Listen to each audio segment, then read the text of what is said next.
Hola, ¿qué tal? Muy buenos días. Yo soy Armando González. Una vez para estar con ustedes, Luz y Sal. En este momento vamos a continuar con nuestras lecciones del segundo año de pastoral. En esta ocasión con la lección 5, Sacramento de Dios en el mundo. Es un tema muy amplio, muy bonito y que en esta ocasión tendremos que conformarnos con verlo eh, muy rápidamente, pero que nos quede ese sabor de boca para poder investigarlo posteriormente, sobre todo con las lecciones que en físico, que en algún momento vamos a poder repartir, para que podamos reflejarlos en las citas bíblicas, en las explicaciones mucho más detalladas que se encuentran en esta lección, para que no solamente quede el tema bien configurado, sino sobre todo para que nos sintamos orgullosos y nos sintamos muy bien incluidos a por qué soy cristiano, por qué me puedo sentir orgulloso de sentirme cristiano en este mundo y sobre todo por qué me siento orgulloso de pertenecer a la iglesia. Creo que en el fondo ahí viene uno de los mayores prodigios de esta lección en cuanto a demostrar el sentirse orgulloso de pertenecer a esta gran Iglesia Católica Apostólica Romana. Agradezco el apoyo en esta ocasión de Guillermo y de Coti, quienes hacen posible que esta lección pues no se pueda transmitir en vivo, pero al menos podamos comunicarnos por este medio, ¿no? Les agradezco su atención y ojalá que sea yo claro y explícito. Vamos a continuar. Recordarán que en otra ocasión ya habíamos hablado de la historia y del misterio, pero en esta ocasión vamos a manejarlo como un capítulo 2. ¿Por qué? Tenemos que tener bien claro cuáles son estos conceptos. Al cambiar a una nueva humanidad, formamos el cuerpo místico de Cristo. Nos referimos precisamente al hecho de que siendo hijos de Adán, vamos a renacer a un nuevo Adán al momento de que pertenezcamos a este cuerpo místico. Este cuerpo místico de ese nuevo Adán que no es otro sino el mismo Cristo. Ahora bien, hay que distinguir entre misterio e historia. Tal vez va a ser repetitivo, pero quiero que quede bien claro porque es importante para poder explicar y entender bien esta lección. Recordemos que misterio y místico tiene que ver con aquello que está velado a nuestra inteligencia, pero que gracias a la intervención de Dios nos es posible entenderlo más o menos. Y digo más o menos porque nos estamos adentrando en cuestiones que pertenecen a Dios. Y recordemos que nosotros solamente somos criaturas de Dios, no somos otros dioses. Así que lo que nos está revelando Dios a través de su misterio, de su misticismo, es un honor inmerecido, pero que Él quiere compartir con nosotros. Pues bien, esto es lo místico, lo misterioso, que forma parte de nuestro acontecer en el mundo. ¿Y qué es historia? Bueno, eso tendremos una mejor idea si recuperamos el concepto que tenemos de los libros en los que están registrados los hechos de las personas, de los políticos, de los reyes, de los pueblos, para resolver muchas cosas que han tenido en la vida, tanto en la política, en el arte, en la cultura, en el pensamiento, en tantos aspectos que conforman lo que es la humanidad.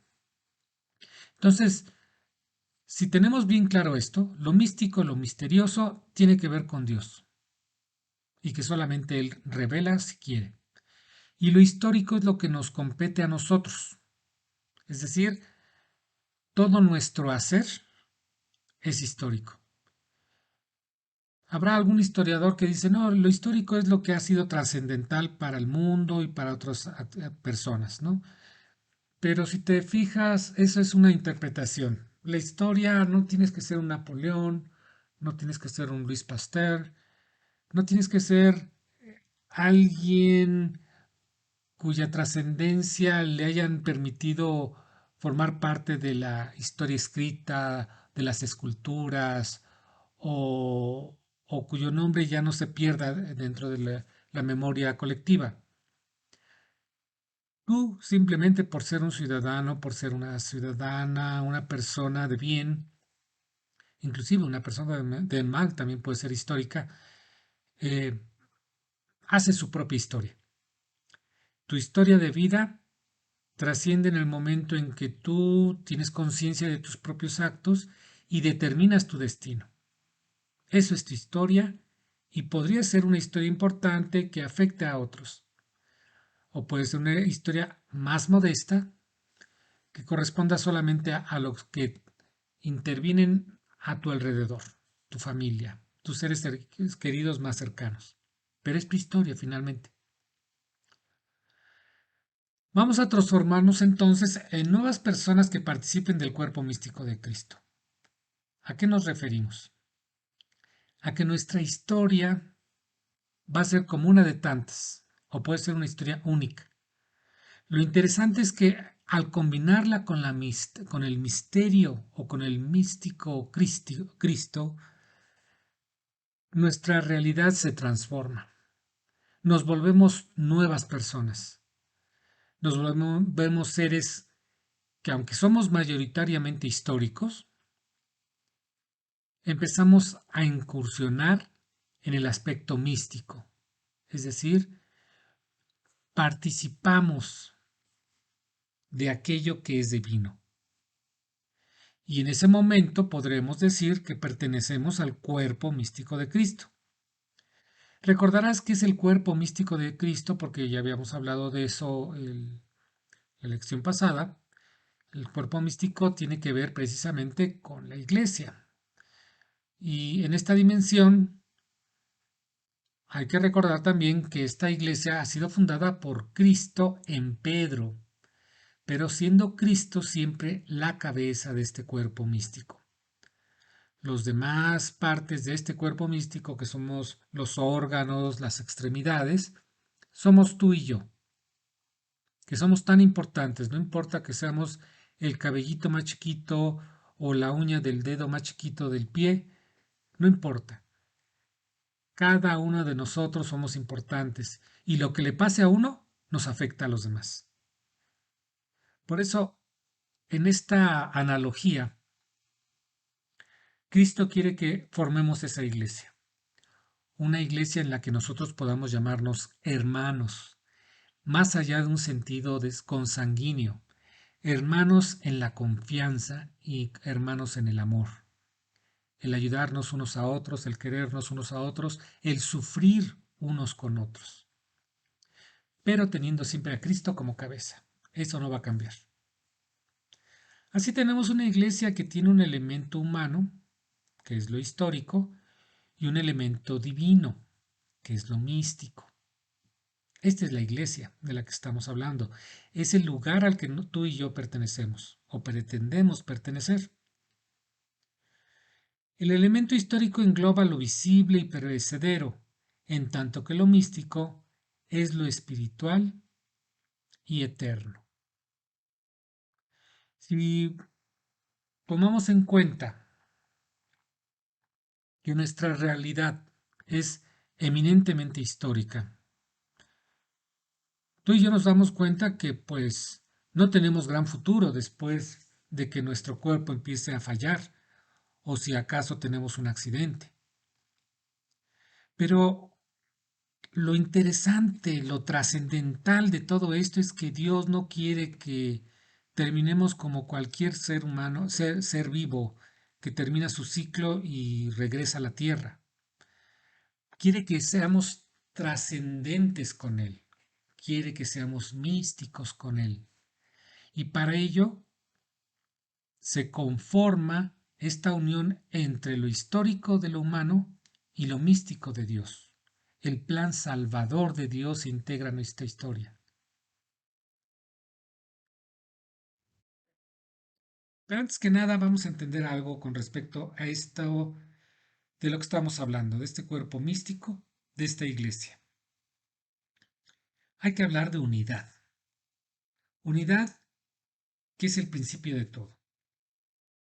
Unidad que tiene que ver con una verdad. Olvídate cuando te digan es que es mi verdad o es tu verdad. Si hay varias verdades, entonces no existe la verdad. La verdad es un concepto que por ser real no puede ser confuso. Tiene que ser precisamente claro y conciso, no debatible. Simplemente las cosas son como son. El problema somos los intérpretes de esa verdad. Si tú tienes el problema de que no puedes ver los colores, y yo sí puedo ver los colores por un defecto físico de nuestros ojos, yo no te voy a poder rebatir el que tú digas que las cosas las ves en blanco y negro. Pero tú tampoco me vas a poder decir que si yo las veo en colores estoy mal. Sin embargo, el problema aquí no tiene que ver con la verdad, tiene que ver con nuestra capacidad para entender e interpretar la verdad. Ese ha sido y es el problema que genera precisamente que los seres humanos actualmente no vivamos en la unidad. Por eso este concepto es tan importante y fundamental dentro de los que creemos en la iglesia, dentro de los que estamos trabajando para estar en este cuerpo místico. Porque es la relación íntima entre lo humano y lo divino. Es decir, cuando tú te avientas a decir quiero ser cristiano, pero realmente cristiano, no nada más de fin de semana, tienes que aceptar la posibilidad muy real, de que tu humanidad la vas a hacer congeniar con lo divino. Vas a permitir que este Dios poco a poco forme parte de tu vida en forma cotidiana, de tal suerte que tú nunca te sientas solo, por más apartado que estés, que Dios tenga un diálogo constante y continuo contigo. Eso es lo ideal.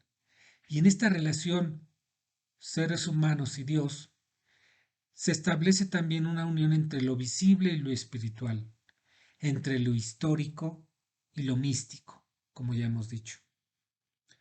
Cuando Dios Hijo encarna en la Virgen María, se da en él tanto a Dios verdadero como al hombre verdadero. Él es el, el primer ser en quien se establece esta unidad. Es el ejemplo a seguir, es el modelo a seguir, mejor dicho, porque en él se da las dos naturalezas, el Dios verdadero como a un hombre verdadero, con características que corresponden a cada una de esas naturalezas. No es que fueran dos personas, era una misma persona con las dos naturalezas. Bueno, esta misma unión binaria, lo místico y lo histórico, se da en Jesucristo. Esta misma relación visible y espiritual se da en Jesucristo. Esto que es humano y que es divino, se da en Jesucristo. Es la primera realidad Dios hombre. Esta misma realidad se repite dentro de la Iglesia y se anticipa para lo que podemos ser nosotros también, si queremos. Porque nosotros de históricos tenemos todos los años que tenemos, precisamente. Lo importante es hacer crecer lo místico en nosotros, cómo hacer crecer esa parte que Dios nos regala, que Dios nos da para hacernos como Él, pero para la cual tenemos que trabajar y luchar muy arduamente. De tal suerte que nuestras penas y alegrías las compartamos para formar un mismo cuerpo con Cristo, así como lo revelan estas citas aquí descritas.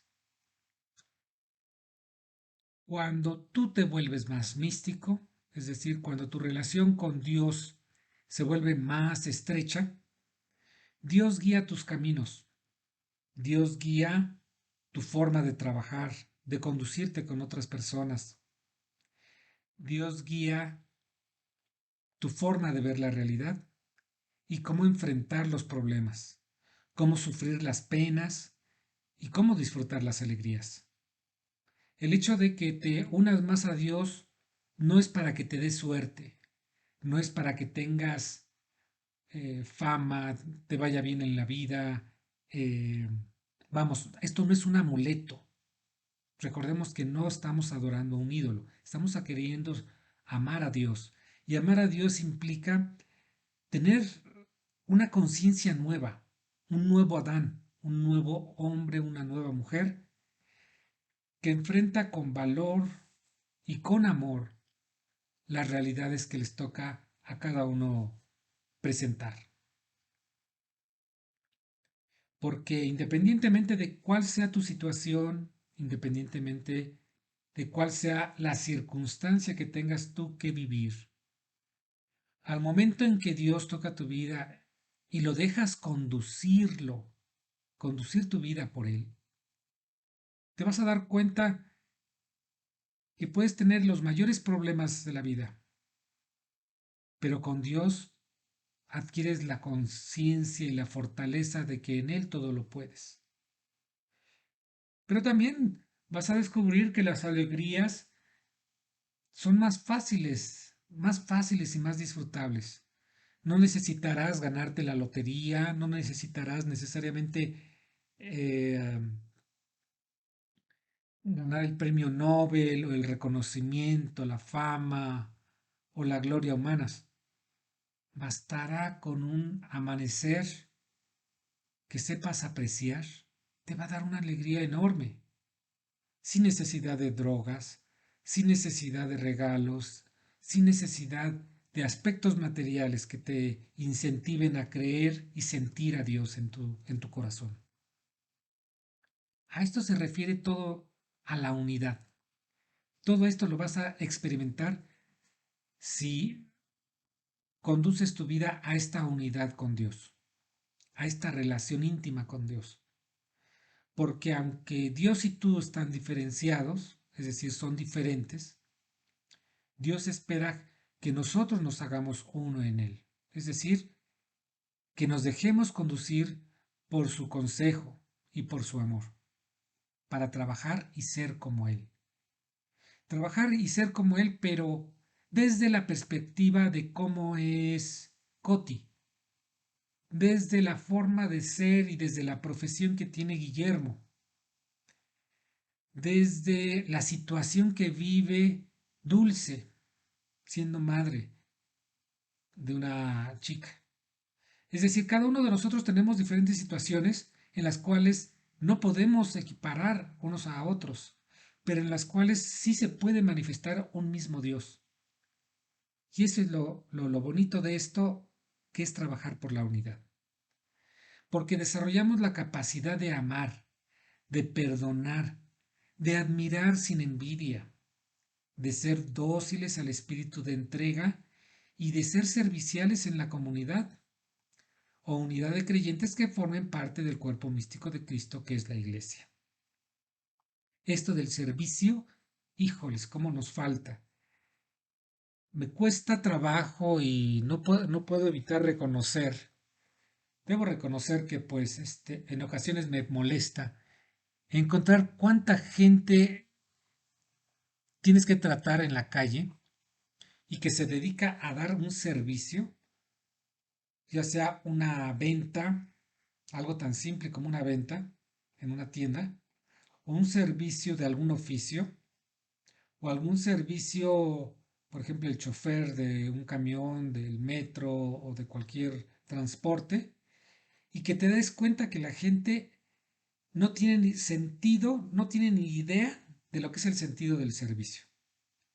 En la actitud del servicio piensan que es como humillarse, es como sentirse menos, es como que darle mucha importancia a la gente que no lo merece y en consecuencia tenemos gente de todas las edades y de todos los estratos que ha perdido el mínimo respeto por los demás en cuanto a hacer bien su trabajo, no porque gane más, no porque le convenga, simplemente porque quiere ser servicial. Eso se lo veo perdido en muchos sentidos, en muchos lugares y en todos los estratos sociales.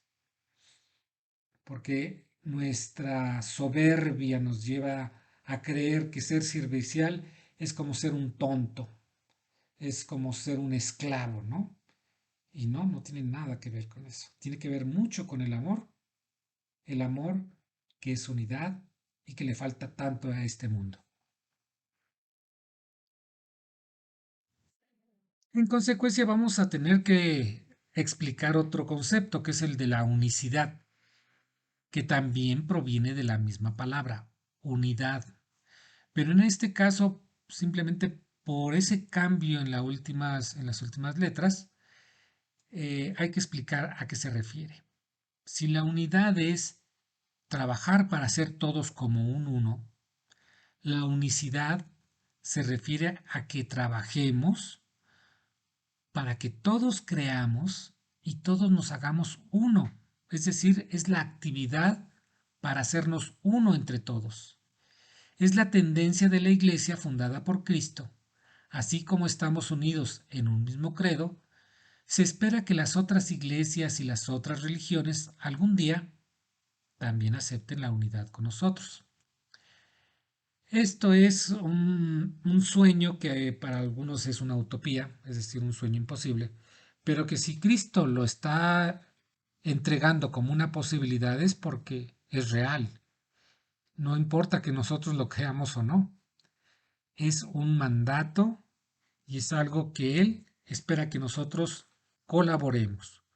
Colaborar en creer en este mismo credo, en colaborar en formar una misma iglesia. Y con respecto a las otras iglesias, sí es importante, porque recordemos que los cristianos estamos divididos desafortunadamente. Hay iglesias protestantes, está la iglesia ortodoxa y están los hermanos separados de las sectas. En todas se habla de Cristo y sin embargo no se está llevando a cabo esta unicidad, es decir, esta unidad en Cristo, encargada por Él. ¿Por qué? Porque nosotros como seres humanos le estamos fallando. Bueno, aquí hay una labor titánica a la cual estamos llamados tú y yo, ¿eh? No, no lo dejemos solamente a los misioneros que están dando su vida en lugares donde inclusive la iglesia, deja tú que sea vista con desprecio, inclusive es perseguida o es prohibida. Entonces imagínate que tu labor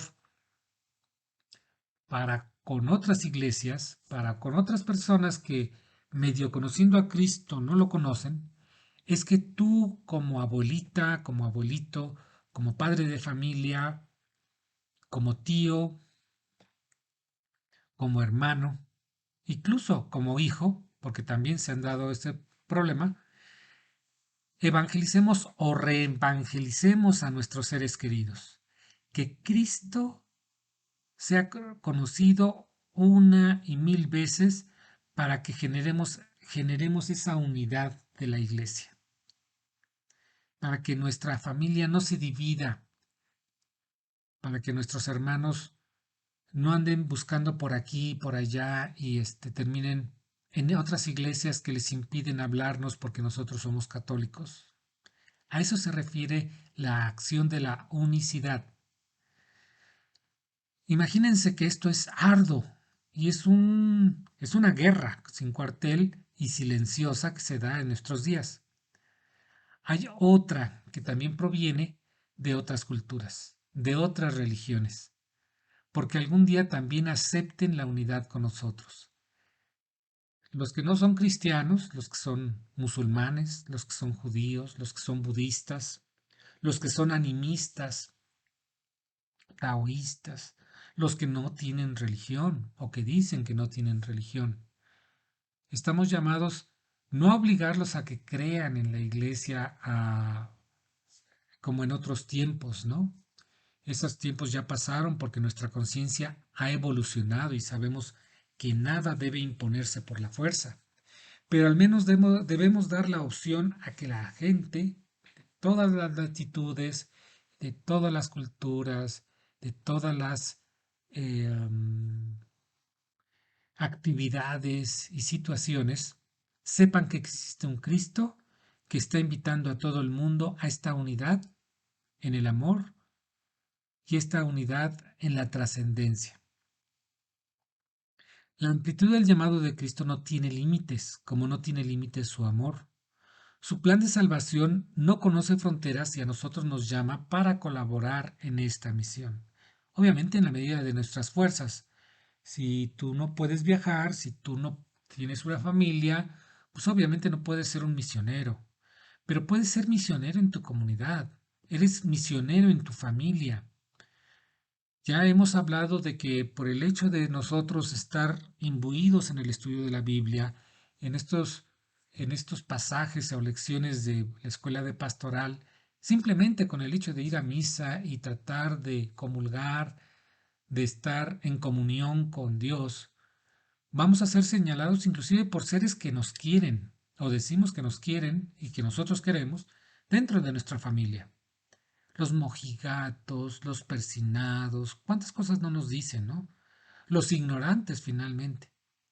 Bueno, nuestra función no es solamente que nos señalen, sino que con nuestro ejemplo, y si es posible también con nuestra palabra, invitar a todos esos parientes, a todos esos amigos que se burlan de nosotros o que no creen o no quieren creer en esto, que nosotros sí estamos apreciando.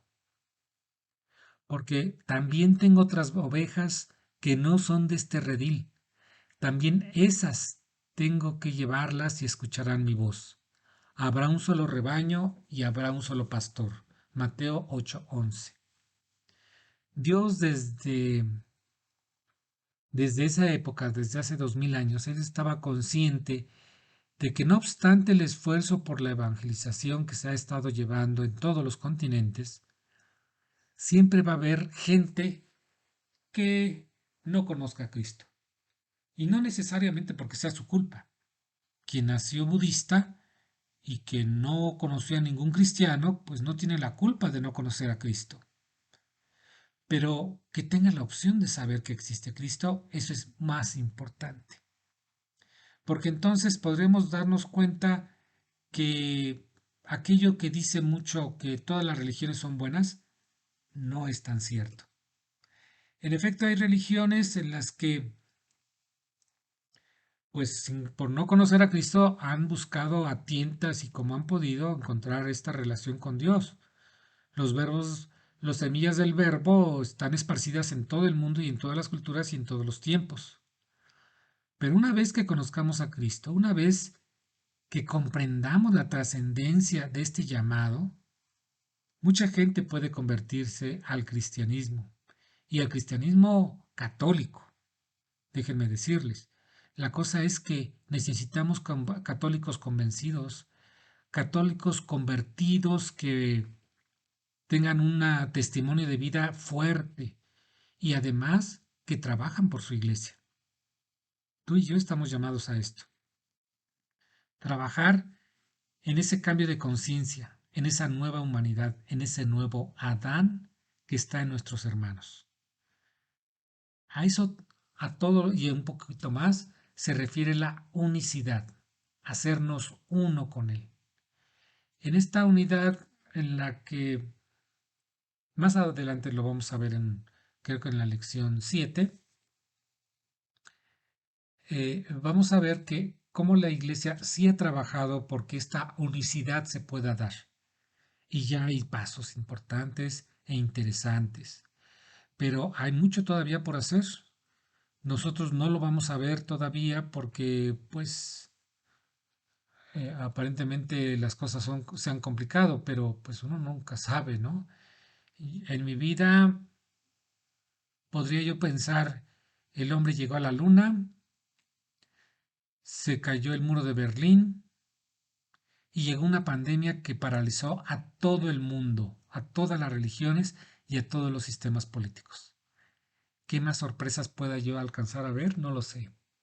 ¿Qué más sorpresas podremos alcanzar a ver?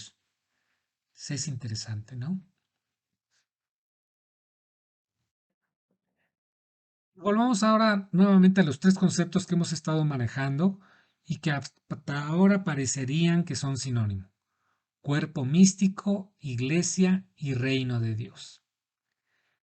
Son sinónimos, pero tienen ciertas particularidades que es necesario atender para darnos cuenta que no necesariamente son tan iguales.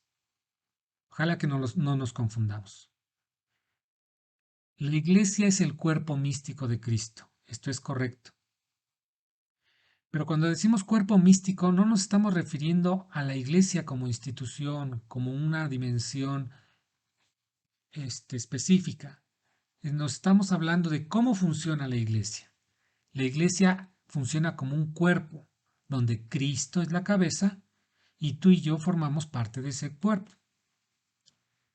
Si nosotros no damos o no funcionamos como debemos, este cuerpo se vuelve enfermizo, se vuelve defectuoso y no funciona como debiera. No es un cuerpo sano y en eso estamos trabajando. Bueno, esa es la forma en que trabaja la iglesia. ¿Quién es la iglesia? La iglesia, ya te había dicho, puede ser un templo, se puede estar hablando de la jerarquía del Papa y de los obispos, pero la iglesia fundamentalmente somos tú y yo, los cristianos católicos de a pie, que la conformamos y que con nuestras dudas, nuestras caídas, pero sobre todo con nuestros interés por renovarnos y por ser mejores cristianos, son las que nos llevan a formar esa iglesia. Esa iglesia que es este sacramento heredado por Jesucristo, como el hogar moral y espiritual que que nos mantiene unidos, porque esa es la idea de una casa, reunir, vamos nuevamente a la palabra reunir, juntar a todos aquellos que creemos en un mismo Dios, en un mismo Dios que es amor y que se llama Jesucristo. Ahora bien, ¿qué es el reino de Dios? A diferencia del cuerpo místico, el reino de Dios no es cómo funciona, sino que el reino de Dios es como que el objetivo final de la iglesia. También decimos que la iglesia es reino de Dios. Sí, porque desde la tierra, desde nuestra realidad mundana, estamos trabajando para formar este reino de Dios. Por eso tú y yo te digo de vez en cuando, hermana, hermano, porque somos hermanos en Cristo, porque tratamos de amarnos como Cristo quiere que nos amemos, que nos ayudemos, que nos apoyemos y que suframos unos con otros cuando sufra uno de nosotros. Pero el reino de Dios no está pensado para quedarse en la tierra. De hecho, el reino de Dios está planeado para estar como reino de los cielos, es decir, que traspasa este mundo. Comienza en esta tierra porque comenzamos con nuestra propia conciencia, con nuestra historicidad o nuestra historia, combinándola con el misticismo de Dios. Y lo vamos perfeccionando, nos vamos puliendo, porque queremos acercarnos cada vez más y más a Dios, con todos los problemas que eso involucra, ¿no? De tal suerte que el reino de Dios es nuestra meta final. La meta comienza en esta vida, ¿cierto? Y desde esta vida puedes hablar que estamos trabajando por el reino de Dios, pero el reino de Dios va a llegar al momento en que tú formes parte de la familia divina. Y entonces ese reino de Dios quedará perfecto como un estado ideal, ¿sí? Así pues, ya no sois extraños ni forasteros, sino conciudadanos de los santos y familiares de Dios, fíjense lo que dice.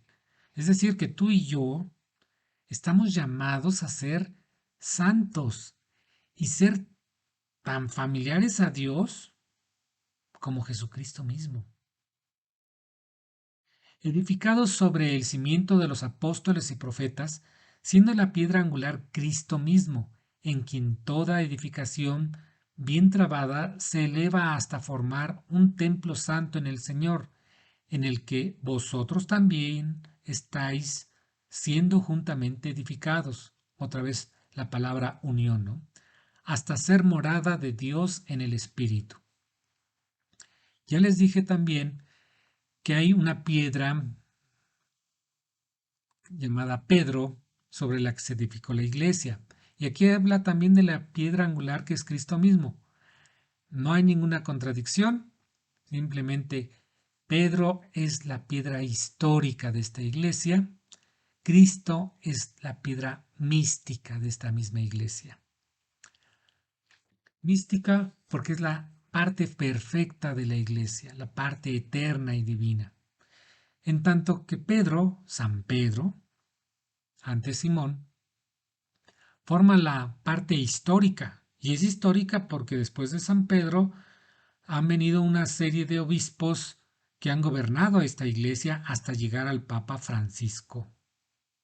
Es decir, hay una sucesión que nos da la historia precisamente, y es una historia documentada, para eso no tienes que ser cristiano, hasta los no cristianos reconocen que hay una sucesión de este Papa Francisco que llega hasta San Pedro y por la cual tenemos certeza de que esta iglesia es la fundada por Cristo. Así pues tenemos que en la iglesia todos somos hermanos, es decir, que en esta iglesia, más allá de que seamos consanguíneamente hermanos, somos hermanos en el amor, somos hermanos en Cristo, somos seres que participamos y compartimos la inquietud por salvar nuestra alma. Por eso somos hermanos. Por eso no hay inclusive edades. Hay respeto, pero sobre todo tiene que haber amor entre nosotros. La iglesia es nuestra morada espiritual. Olvídate de que la iglesia tenga que ser un templo. Si algún día llegara un pueblo o un gobierno y decidiera destruir todos los templos, la iglesia no termina ahí, porque la iglesia la formamos tú y yo al reunirnos y hablar de Dios. En estos momentos en los que inclusive con esta maravillosa tecnología estamos en comunicación, inclusive en comunicación, a pesar de que yo no estoy en vivo contigo, estamos transmitiendo esta enseñanza y me estoy uniendo a ti, aunque en tiempo y espacio no coincidamos. Qué maravilla, ¿no? Y hasta qué aterrador, porque parte de esto es lo mismo que venía diciendo un poco el Apocalipsis, ¿no? Que de los últimos tiempos. Pero en fin, la iglesia es el reino de Dios en la tierra y se proyecta hasta el cielo. Es decir, que la iglesia es un proceso, es algo que está cambiando, es algo que está mejorando y que se está puliendo en forma constante. Recuerden, y ojo, la iglesia no es un lugar de santos, es un lugar en la que queremos ser santos, intentamos ser familiares de Dios, pero de entrada, y acuérdense, estas son palabras de Jesús, Él vino por los pecadores, no por los santos. Así que si en esta iglesia tú escuchas de escándalos, de personas, de sacerdotes inclusive, que han fallado, le han fallado a Dios, le han fallado al reino de Dios, que eso no te llene de desconsuelo, de decepción. Más bien, qué bueno que se sabe, qué bueno que se castiga, qué bueno que se corrige, que es lo importante, para que esta iglesia siga creciendo y no se haga o no se sienta como perfecta, porque solamente Dios es perfecto. La iglesia es perfecta en su parte mística, en su parte divina, pero caray, cómo de problemas tiene en su parte humana, que somos nosotros. Porque aún tú y yo, que estamos colaborando o participando en esta clase de pastoral, no eximimos de estar con graves defectos, con limitaciones, con cosas que nos dan vergüenza reconocer. Pero lo importante no es eso. Lo importante es que trabajamos para ser mejores desde nuestra posición, como una mejor ama de casa, como un mejor papá, como un mejor tío, como un mejor obrero, como un mejor estudiante. Tú sabes cuál es tu situación y cuál es tu participación en el reino de Dios. Y sabes que tienes defectos y que tienes limitaciones que tienes que trabajar para superarlas. Acuérdate que estamos aquí como en doble A. Estamos unidos y en comunidad, estamos trabajando por este reino de Dios y sabemos que algunos de nosotros nos vamos a caer o nos estamos cayendo, pero que también nos estamos levantando y nos volvemos a levantar todo con la ayuda de Dios. Por eso es tan importante estas pláticas, por eso es tan importante tu perseverancia. Por eso te dije, trata de no faltar a estas clases. No por mí, no por Coti, no por Guillermo. Esto lo haces como una promesa para Dios. Y no pienses tampoco que vas a recibir un regalo por esto, ¿no? Te vamos a, bueno, pastoral sí te da un reconocimiento, te da un diploma, por supuesto, si cumples con tus tareas, pero no ese es el objetivo principal. La idea es que te involucres, que te enamores de Cristo, que te hagas un mejor cristiano, que es lo que necesita tanto este mundo. Ahora bien, en este edificio sin igual, de que estamos hablando de la iglesia, Cristo es la piedra angular mística y Pedro la piedra histórica. Recordemos que cada vez que construimos un lugar, muy significativamente, y hasta sacamos fotografías de la primera piedra de la construcción. No solamente porque es un símbolo de que se está comenzando algo, sino que también es el signo de que sobre esta piedra se fundamenta todo el edificio, tanto el edificio místico, que es Cristo, como el edificio humano e histórico, que es Pedro. Ahora bien, ¿por qué decimos entonces que la iglesia es sacramento? ¿Sacramento de qué o de quién? Cristo ha sido mandado por Dios Padre. En ese sentido, Cristo es el sacramento del Padre. Y la iglesia es el regalo que nos hace Cristo después de su partida. Entonces, consecuencia, la iglesia es sacramento de Cristo. ¿Sí? Es un regalo maravilloso, porque es el instrumento con el cual se busca la salvación de la humanidad. Ahora bien, en esta iglesia sacramental tenemos que decir que es una, no hay varias iglesias. Tiene que haber una solamente, una iglesia. El hecho de que vivamos entre tantas iglesias, entre tantos hermanos separados, es indicio de que andamos en pañales. Andamos muy mal. Pero andamos mal no porque las otras iglesias solamente ellas tengan la culpa. Nosotros como católicos tenemos también la culpa por ser malos cristianos, por no dar un ejemplo para que nuestros parientes y nuestros amigos no cambien de iglesia, no cambien de religión, simplemente porque en otras iglesias se sienta más bonito o se sienta esta impresión de que ahí sí son hermanos y se ayudan entre ellos. Lo que ellos están enseñándonos es que así deberíamos ser nosotros, en dado caso. Es única, es decir, no puede tener doble. Por más copias que se hagan de esta iglesia, la verdad es que la iglesia es única. Cuando la conoces de veras, cuando la estudias a profundidad, te das cuenta que tiene una riqueza que, vamos, no te la acabas. ¿Y por qué es unidad? Porque precisamente reúne lo diverso y lo hace único, lo hace uno. Es decir, acepta y reconoce la diversidad de nuestras culturas, de nuestros idiomas, de nuestras ideologías, de tu forma de ser y de mi forma de ser, el que seas hombre, que seas mujer, que seas niña o anciano, que seas obrero o que seas potentado, que seas inteligente o no tan inteligente. Aquí lo que vale es la unidad. Aquí no hay mayores ni menores. El único que es mayor y por obvias razones es Jesucristo, que es la cabeza de este cuerpo místico. ¿Estamos? Bueno, vamos a resumir entonces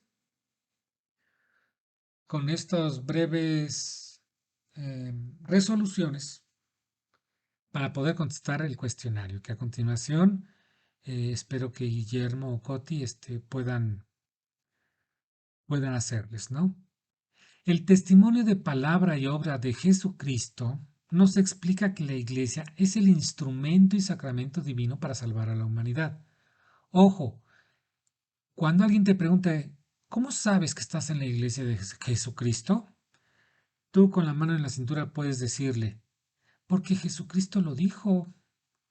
Habrá que buscar en las lecciones escritas, y si quieres memorizar como algunos hermanos separados hacen, las citas donde Jesucristo está fundando su iglesia, particularmente en Mateo 16-18, cuando le dice a Pedro, Simón, eres piedra, y sobre esta piedra edificaré mi iglesia, y los poderes del infierno no prevalecerán sobre ella. Con esta es fácil y es una cita que ninguna de las Biblias protestantes pueden quitar. O sea, es inevitable. Pedro y la sucesión de Pedro, el trono de Pedro, de San Pedro, es el que detenta el poder de esta iglesia, la esencia de esta iglesia que nos legó Jesucristo. Es el sacramento de Jesucristo. Así que, por su obra y palabra, Jesucristo nos ha definido como la iglesia a la cual Él está abocado, en la cual Él espera trabajar. Que no te hagan tonto. Esta es la iglesia verdadera en la cual es posible encontrar a Cristo y trabajar por Él. Lo cual no significa que sea fácil, no significa que está llena de santos, al contrario, es la iglesia en la que, no por presumir, porque no es para presumir, pero debemos reconocer que tenemos que pulirnos, que tenemos que trabajar para ser mejores cristianos. Número 2. La iglesia es unión de lo místico, es decir, de lo divino, con lo histórico, lo humano, como reflejo del mismo Cristo Dios hombre y aspiración universal. Aquí se vienen una serie de binomios, es decir, de pares, situaciones que vienen en par. ¿Por qué hablamos del Antiguo y el Nuevo Testamento? ¿Por qué hablamos de la Antigua y la Nueva Alianza?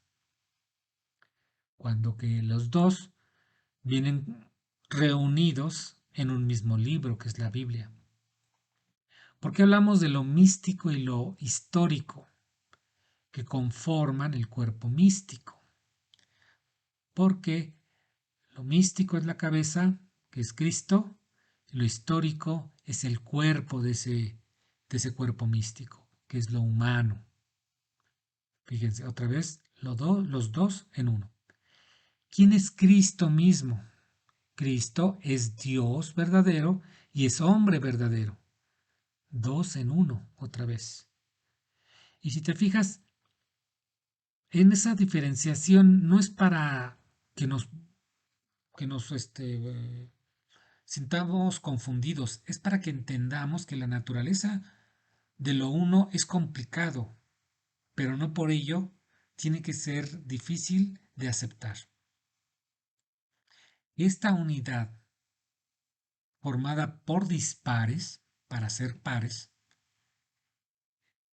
nos lleva, o más bien, hay la aspiración universal a esta unidad, de que tú y yo como cristianos nos hagamos uno en Cristo, pero ya estando en Cristo, invitar a otros hermanos a que reunamos o nos reunamos con este mismo Dios, en una aspiración universal que es evangelización tanto para con nosotros mismos, con las nuevas generaciones, con nuestras personas más jóvenes, con nuestras personas que están confundidas, alejadas y que no conocen realmente a Cristo a pesar de que puedan tener los sacramentos, necesitan de ti y de mí, no solamente como ejemplo de vida, sino también tus palabras, tu exhorto, tu invitación para acercarse a la iglesia y a Cristo mismo. Número 3.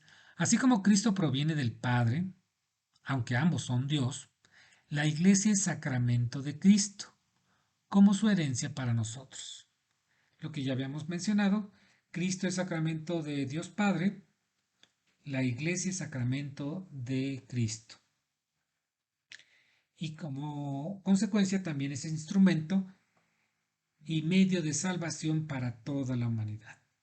Número 4. El mejor conocimiento del Antiguo Testamento nos lleva a comprender el Nuevo Testamento como su consecuencia y plenitud en la búsqueda de la salvación, lo que habíamos mencionado anteriormente. ¿Por qué el Antiguo Testamento está en una parte y luego sigue el Nuevo Testamento y sin embargo los dos forman un mismo libro? ¿Por qué forman esta unidad? ¿Por qué aparentemente en el Antiguo Testamento hay cierta contradicción con lo que dice el Nuevo Testamento? Más simple, porque hay una consecuencia, un origen y un desarrollo en esta historia de la salvación, en esta historia en la que la plenitud la llena Cristo con su llegada, con su enseñanza y con su legado sacramental que es la Iglesia. Por eso, cuando hay una interpretación de la Biblia, hay que tener mucho cuidado de cómo lo hacemos. Por eso, en las misas siempre hay una lectura del Antiguo Testamento confrontada con la del Nuevo Testamento. No a manera de competencia, sino una manera de cómo ha evolucionado este misterio o este descubrir este misterio que es Dios. Tan maravilloso que es, ¿no? Y número 5, decimos que la iglesia es peregrina en la tierra porque es un proceso en cambio constante de purificación, caídas y resurgimiento. Sí, entendamos esto. La iglesia no es un estado que no se mueve. Perfecto. Es decir, no es que tú porque te inscribiste a pastoral ya te ganaste el cielo. No porque vayas a misa todos los domingos y eres una santa o un santo. No porque estudies mucho ya la hiciste. Porque mientras tengamos vida, podemos hacer muchas cosas buenas, pero también podemos caer, podemos hacer muchas cosas malas. Entonces, esta existencia es una oportunidad para aprovecharla, hacer lo mejor de nosotros, dar lo mejor de nosotros a la iglesia, y aunque sabemos que podemos caer, lo importante es que tenemos que levantarnos con ayuda de Dios. Saber que nosotros no podemos solos, que esta iglesia implica esta relación historia y misterio. La historia la hacemos nosotros, pero el misterio es Dios y nada lo podemos hacer sin Él. Si tú tienes un vicio, si tú tienes algo de qué avergonzarte, pídele a Dios para que te salque de esa problemática, que te ayude a superarla, que te ayude a salir adelante de ese alcoholismo, como dicen los AA, ¿no? Para que seas realmente feliz a su lado. Lo cual significa no que sea un amuleto, como ya lo he repetido, porque la vida tendrá sus tristezas y alegrías. Eso es inevitable y eso es para todos. El sol sale para todos, incluso para los ateos y para la gente mala. ¿Y esto qué significa? Que Dios nos está dando la oportunidad cada día para dar lo mejor de ti como cristiano, como cristiana. Esa es la enseñanza y ese es el gran reto de formar parte de esto tan maravilloso que es el cuerpo místico de Jesucristo. Y es a lo que tú y yo estamos invitados a trabajar en esta semana. Bueno, por el momento esto sería todo de mi parte. Les agradezco su atención. Espero ser claro, espero no haber confundido. Y en dado caso de que haya alguna duda, alguna reflexión, por favor compártela. No porque pienses que tú no sabes o te dé pena, no lo quieras hacer. Inclusive puedes tener algún error, puedes tener algo que no hayas entendido y es perfecto, eso es entendible, nadie nació sabiendo, ¿no? Acuérdate que para eso estamos, ¿no? Para compartir, para ayudarnos unos a otros, empecemos a ser hermanos desde aquí. Empecemos a compartir nuestra reflexión. Que no te dé pena y que esa actitud empiece a generar precisamente verdaderos cristianos, esa confianza de que estamos entre gente que nos queremos y que no nos estamos burlando, ¿no? Agradezco nuevamente el apoyo técnico de Guillermo, como siempre, como subdirector de aquí de Pastoral, y de Coti, mi maestra de siempre, quien siempre ha sido una inspiración para muchos de nosotros. Gracias, espero que estén bien. Yo soy Armando González. Luz y Sal, que estén muy bien y nos veremos, espero, primero Dios, la próxima semana. Hasta pronto.